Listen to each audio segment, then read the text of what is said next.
The views expressed on this podcast are those of the participants, not of Reuters News. The golden age of America begins right now.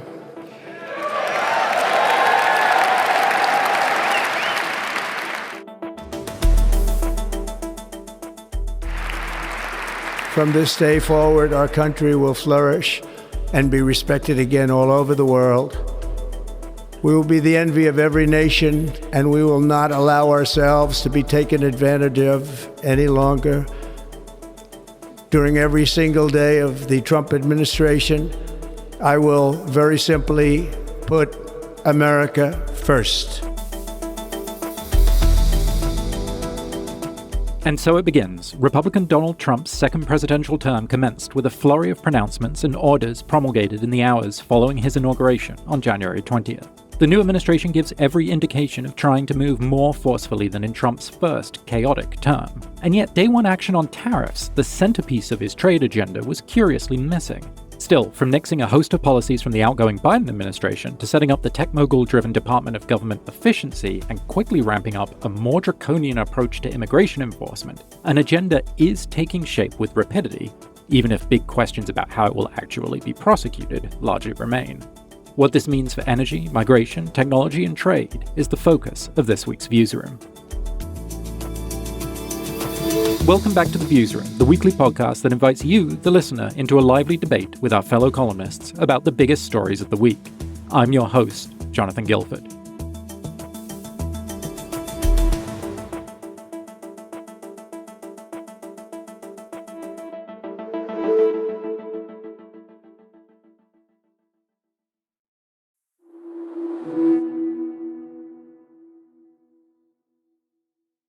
Hundreds of executive orders and memos, the proposed removal of thousands of government appointees, decreed emergencies on the border and in energy markets.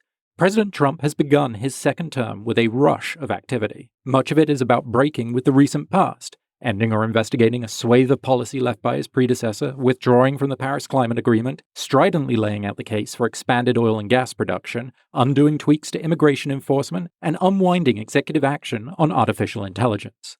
Legal challenges are already rolling in, including against an effort to end the granting of citizenship to all children born on US soil, a more substantial potential rupture with long-standing norms. It is now Tuesday, one day after the inauguration. Here with me to discuss how much of what we have seen represents actual meaningful change and how much might be signaling ahead of more binding legislative work to come are Gabriel Rubin, Breaking Views correspondent in Washington, D.C., and Robert Siren, who covers energy, immigration, and technology in New York. Nice to be here. It's good to be here. So there is obviously a whole lot to pass through here, and some of the implications are still emerging, but broadly, it makes sense, I think, to start with what's missing, and that is tariffs. Trump is promising trade barriers will come in February on Canada and Mexico, but the centerpiece of his argument over American decline, the United States' trading relationship with China, seems oddly missing. Gabe, what do you make of this?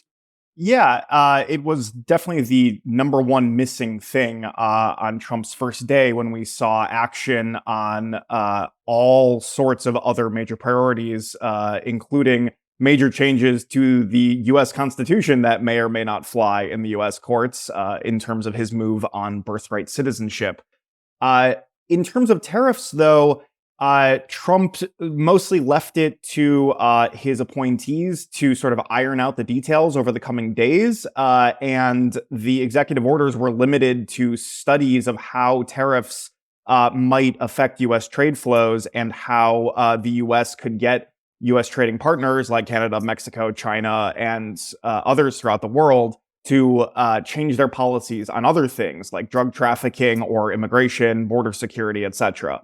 Tariffs on Canada and Mexico were threatened for February 1st, so that sets up an early first challenge for Trump's trade policy. But largely, because there isn't a team in place yet, you don't really want to launch a giant economy-wrecking program when you don't even have people in their offices yet. So this is all coming. We don't know what shape it's going to take just yet, but it makes sense that Trump went for some of the things that are more within his control or more amorphous on day one, as opposed to firing all the guns he has all at once. Right. And I think like you kind of make the point here, like economy wrecking, like obviously there's a lot that flows from the idea of, oh, we're targeting, nations that we think of as close, literally, and metaphorically allies, before we get to like the broader question of China, right? And obviously, the Biden administration had its share of frictions with Europe over EV subsidies or Japan over the steel industry. But like, this is stuff that's pretty big and pretty disruptive that he's promising to just like bring in. I mean, obviously, this touches a lot of stuff from energy and beyond. Like, Rob, like, how do you think about this in kind of the context of what it's actually going to mean for the economy? There's a big difference between what he's saying and what's actually going to happen. The last time he was in office, there were a lot of exemptions that were put in place. And a lot of this seems to kind of wants to maximize attention on himself, as well as kind of carve out exemptions, also increasing his power. If you did things like if you put 25% tariffs on Canadian oil, for example, it'd be a huge hit to the U.S. consumer because a lot of Canadian oil is imported to the United States because our refineries can essentially use that very cheaply because they were built to use Venezuelan crude, which is kind of similar to Canadian crude. And therefore, if you put a 25% premium, then the refineries become inefficient and they have to use higher cost feedstocks. Long story short, the price of gas will probably increase for consumers. So that's the type of thing that would be. It seems unlikely he would put something like that in place. Right. And I mean, bringing us into energy, I guess, I at least was surprised by how much of his inaugural speech was taken up by promised action on energy. I mean, like, I'm not entirely sure what it means to declare a national emergency regarding energy. I don't think we are either. Right. But like in terms of what Trump is talking about here, trying to increase drilling for oil and gas, making changes to kind of federal leasing for offshore development, I guess broader sort of implied promises around essentially wrenching back from the green transition, right? Like, how much of that can actually happen, or let's say change what's already happening in energy markets? Is the US government effectively already hemmed in by the fact that we already have rising domestic energy abundancy and, coal is already becoming uneconomic in some cases? Or is there something that can really meaningfully change here? You have to look at the economic signals. So what's happening now is we're producing, the world's biggest amounts of oil on the planet. We're the biggest producer of oil. And making it easier to produce oil won't actually increase production very much at all.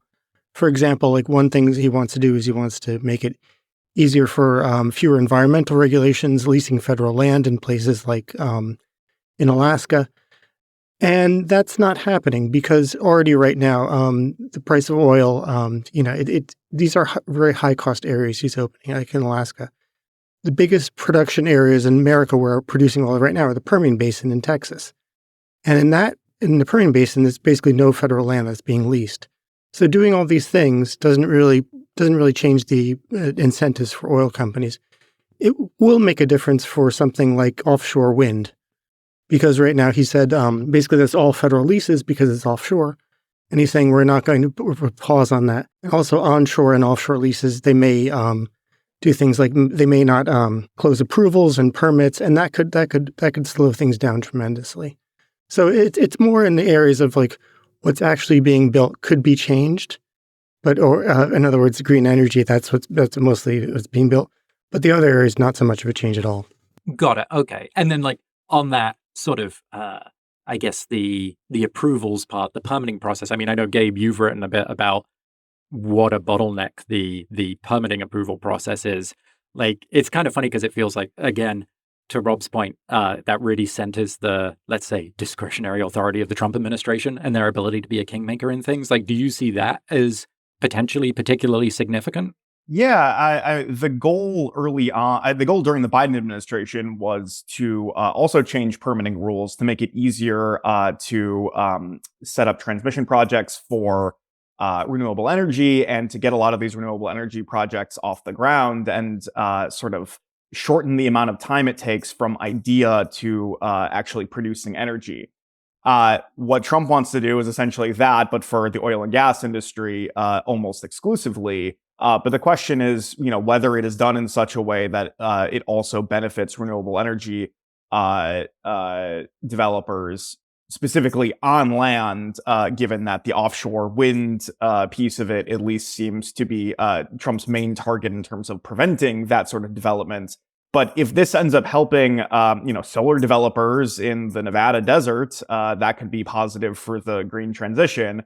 But if it's only helping with natural gas pipelines, then that will obviously not help with the green transition and be a bit more in line with what Trump and his most prominent supporters say they want. Right.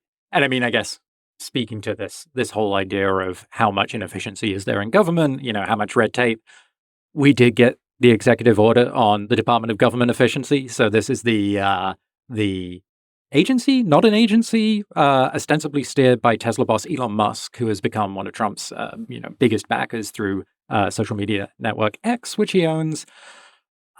Seems like this is already somewhat controversial, already drawing a lawsuit. I mean, we've seen like a big cultural shift among tech leaders. I guess this is important insofar as it kind of helps cement that and the linkage between tech and the Trump administration. But is there any there yet?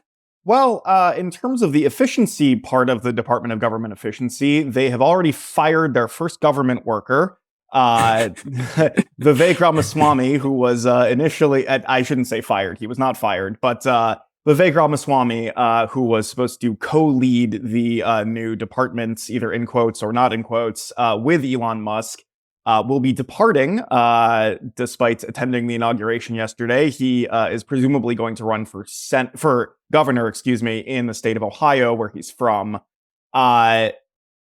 So the Department of Government Efficiency is off to a bit of a strange start in that one of its two leads is already out. It seems that they are trying, based on the executive order that was released yesterday, to combine this with an existing U.S. government program called the U.S. Digital Service, which would allow them to put these government efficiency employees within many of the existing government agencies and just sort of use existing statute in order to get them in there. And they would presumably be tasked with finding inefficiencies in government agencies and cutting waste and finding employees to fire or to get to work more productively. Whether that ends up happening is really an open question. Prior efforts by perhaps more serious and experienced people like former Vice President Al Gore did, produce some changes in the 1990s, did cut some spending in the sort of post-Cold War era when there was a lot of transition and sort of defunct programs, especially defense programs, to cut in the wake of the Soviet Union's demise. So the question is whether we're building our own Soviet system, putting political commissars in these agencies, or whether this is sort of a real effort to cut waste and inefficient spending in government agencies. So that really remains to be seen. The target has already been cut sort of by Musk from $2 trillion to $1 trillion, and even that, he said, was a difficult goal to achieve. So a lot of questions about the future of this government efficiency initiative, and it seems to change by the day.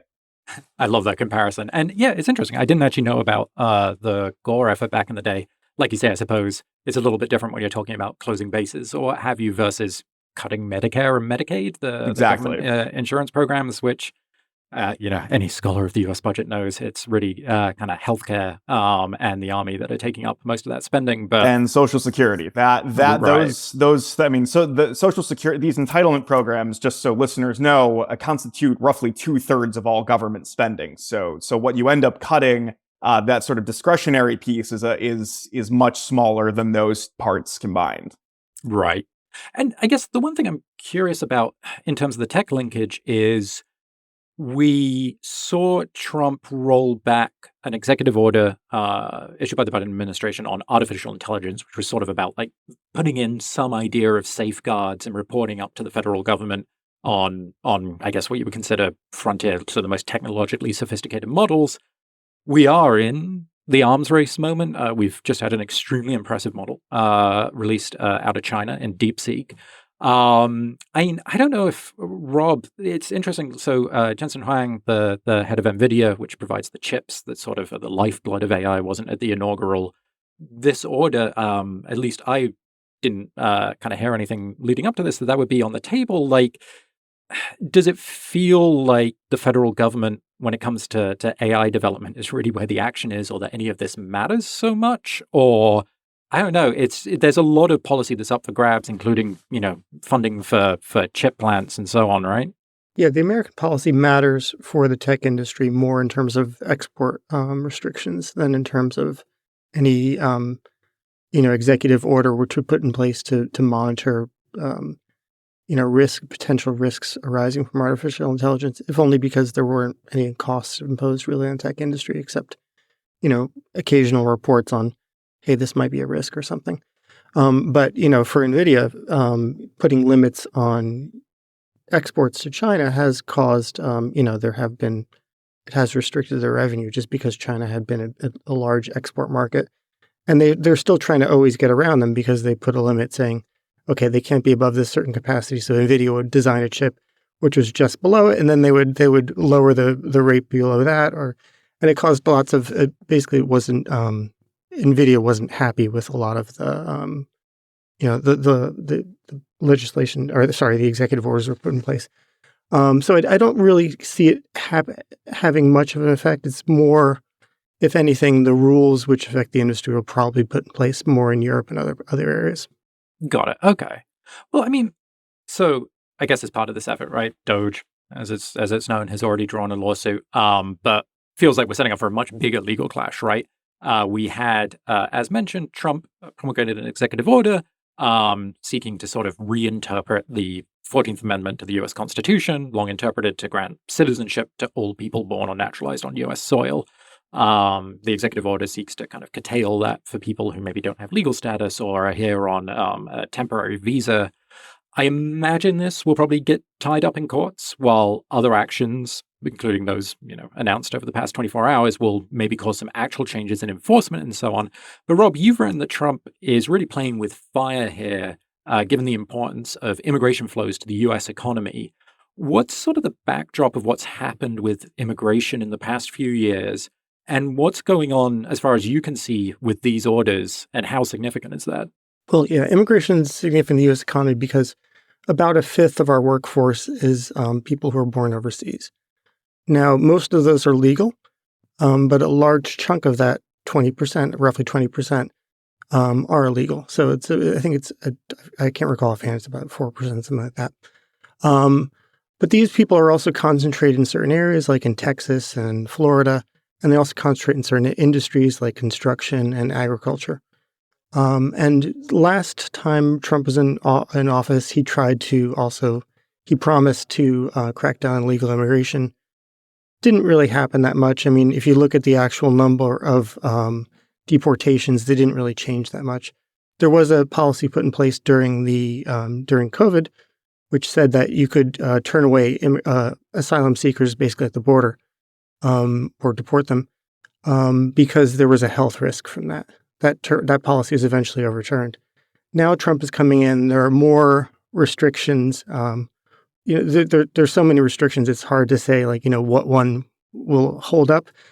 It's clear that some will be certainly challenged, like the birthright citizenship. That seems clearly unconstitutional. I'm not a constitutional scholar, but it seems like it's pretty clear in the Constitution that is the right.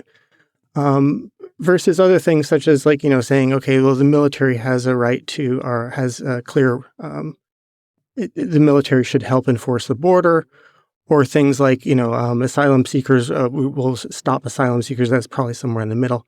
So there's all these different categories of people. And, cutting those off will have an effect in the U.S. economy, if only because the U.S. population is getting older. We need more workers. We have, the inflation rate is already high and unemployment rate's extremely low. So if you cut off immigration, what does that mean? It means you probably have higher inflation and lower growth. Right. And I guess as markets begin to metabolize, what is actually happening here, right? Whether it's the long-term economic effects, beyond the human cost of an immigration crackdown, or anything that's going to happen with the federal budget or energy markets, a lot of it is it feels like hurry up and wait from the administration, a lot of noise and a lot of heat, but with all the meaningful details still to be filled in. I mean, obviously, we're just on day one, but I do wonder, Gabe, you've written a bit about how, for instance, Trump's nominee for Treasury, Scott Bessent, has cast uncertainty in trade policy as almost part of the plan, so to speak, that, tariffs can be weaponized as negotiating tools, so you need some uncertainty in there. But in the meantime, markets are operating in real time. We've seen big moves over the past couple of months in anticipation of this agenda. And I think today also in the US dollar, based on what was and was not said on tariffs. What actually happens when the rubber meets the road here? Yeah, so Bessent has been really clear, and he sort of spelled this out at his confirmation hearing last week, that tariff policy has three main goals. There's sort of the protectionist side of things, the goal of protecting domestic industry and shielding it from some foreign competition, especially when that foreign competition, as in the case of, for instance, Chinese steel, that might be a dumping situation where you're really trying to protect local industries from cheaper imports abroad, especially when they're flooding in.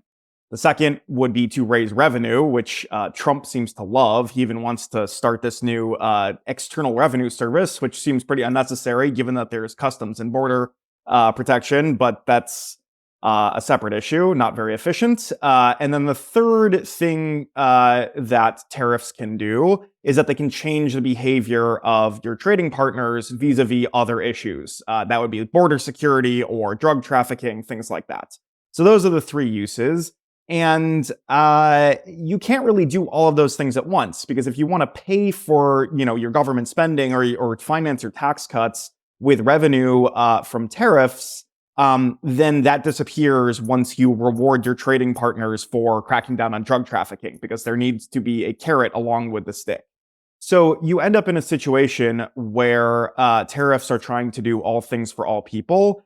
And it's really hard to sort of reimagine the global trade system on the fly, which leaves U.S. economic policy in a really precarious spot, because you essentially need to reimagine all of your supply chains and trade relationships overnight. So back to the initial question, how much of this is just heat and smoke and bluster? Some of it will have to be. Some of it, because if they ultimately carried it through, would be disastrous for both the U.S. economy and the global economy.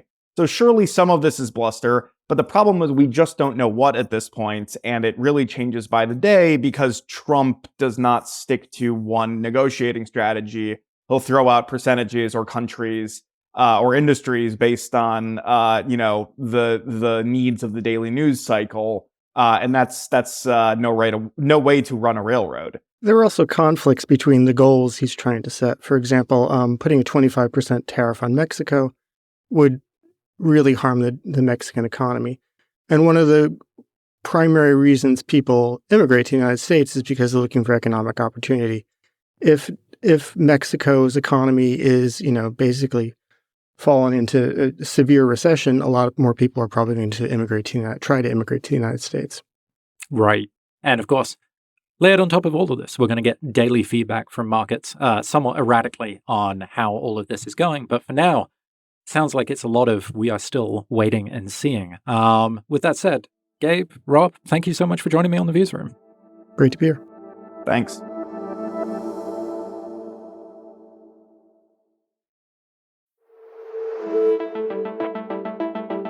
Thanks for tuning in. This podcast was produced by Oliver Taslich in London. You can listen to a new episode of The Views Room every Thursday on the Reuters app or your favorite platform. And don't forget to tune into our sister podcast, The Big View, every Tuesday, as well as other great podcasts from the Reuters team. If you like what you heard, please follow The Views Room and let us know what you thought. And check out our views on the biggest stories in business and finance every day at breakingviews.com and reuters.com.